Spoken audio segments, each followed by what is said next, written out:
శ్రీనివాసరావు గారు, సో ఏ రకంగా చూడాలి? Do we think this is also strategy? So ప్రధాని ఏం మాట్లాడతారు, ఆయన నోటి నుంచి ఏం మాటలు వస్తాయని ఆశిస్తున్న క్రమంలో ఆయన స్పేస్ ప్రోగ్రామ్ గురించి మాట్లాడారు. Can you say that this is also part of strategy?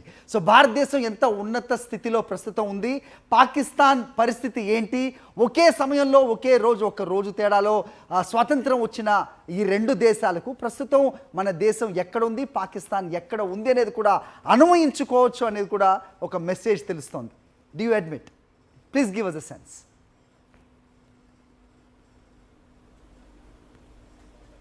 Viksit Bharat కావాలి అని మన ప్రధానమంత్రి చెప్పారు.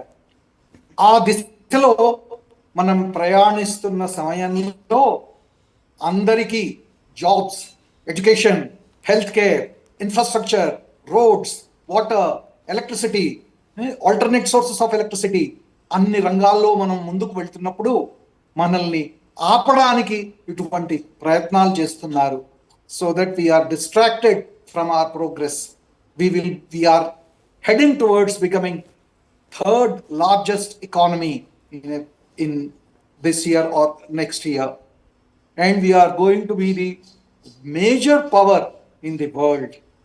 ఈ ప్రోగ్రెస్లో ఇటువంటివి మనల్ని డిస్ట్రాక్ట్ చేయడానికి పాకిస్తాన్ లాంటి చిన్న చిన్న దేశాలు చైనా ప్రోద్బలంతో మనల్ని ఆపడానికి, మనల్ని డిస్ట్రాక్ట్ చేయడానికి ట్రై చేస్తున్నాయి.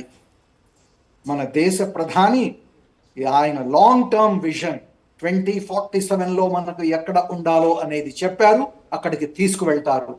దాంట్లో ఇటువంటి అడ్డంకులు వచ్చినా దాన్ని తీసి పడేయడానికి, దాన్ని నాశనం చేయడానికి మన భారత యంత్రాంగం అన్ని మొత్తం భారత ప్రభుత్వం అన్ని శాఖల వారు రెడీగా ఉన్నారు మన దేశ ప్రధానితో పాటు ముందుకు వెళ్ళడానికి.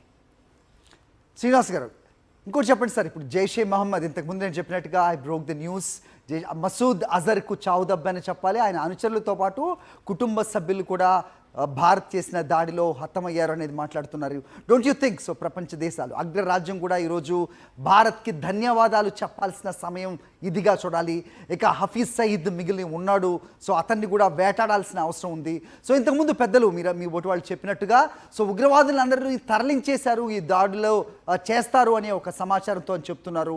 సో వాళ్ళని ముందు నిలబెట్టే బాధ్యత పాకిస్తాన్పై ఉన్నప్పటికీ అది ఎప్పుడు కూడా అలాంటిది చేయదు. ఒక ఫాల్స్ ఫ్లాగ్స్ అయితే ఏదైతే ఇప్పుడు చేసే ప్రయత్నం చేస్తుందో, సో ఏ ఉగ్రవాదులు ఎలా హతమయ్యారనే వాస్తవాలు కూడా ప్రపంచానికి తెలిసే అవకాశం ఉండదు పాకిస్తాన్ వైపు నుంచి. సో ఆ వాస్తవాలు ఎలా తెలియాలి అంటే ఏం చెప్తారు శ్రీనివాసరావు గారు? ఈ ఉగ్రవాదాలు ఎవరు, హఫీజ్ సయీదా, XYZ అనేది వేరే విషయం. వీళ్ళు పోతే ఇంకోళ్ళు వస్తారు. కానీ వీళ్ళని వాడుతూ మనల్ని, మన ప్రోగ్రెస్ని, మనల్ని హర్ట్ చేయాలనే విషయం, దానికి కారణం Pakistan army, Pakistan ISI. There are no two ways about it. వీళ్ళని ఉగ్రవాదాన్ని అంతం చేయాలంటే ఈ ISIకి, పాకిస్తాన్ ఆర్మీకి వచ్చే ఫండింగ్ని ఆపేయాలి. ఆ దిశలో మన భారత ప్రభుత్వం విదేశాంగ శాఖ ప్రయత్నాలు చేస్తోంది.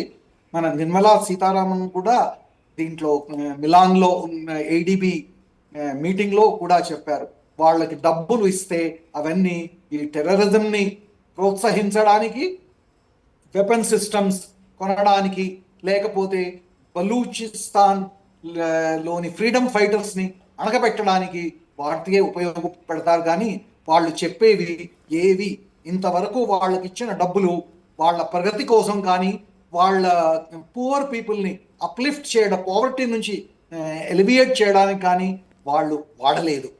కాబట్టి పాకిస్తాన్ మీద ఎంత డబ్బులు కుప్పించినా కూడా వరల్డ్ బ్యాంక్ కానివ్వండి, ADB కానివ్వండి, అది వేస్ట్ ఆఫ్ ఎఫర్ట్.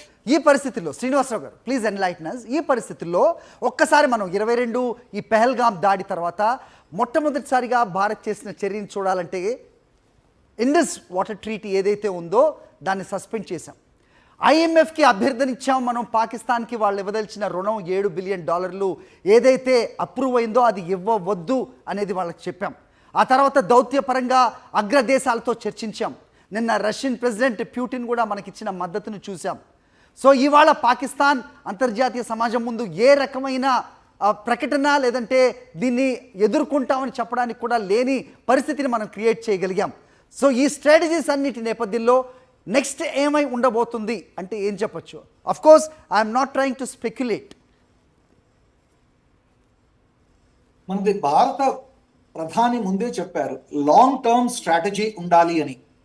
ఒక్క బాలాకోట్ స్ట్రైక్ కానీ, ఒక్క ఓరి స్ట్రైక్ కానీ, ఒక 7th మే స్ట్రైక్ తోని వాళ్ళు పాకిస్తాన్కి బుద్ధి వస్తుందని నేను అనుకోను.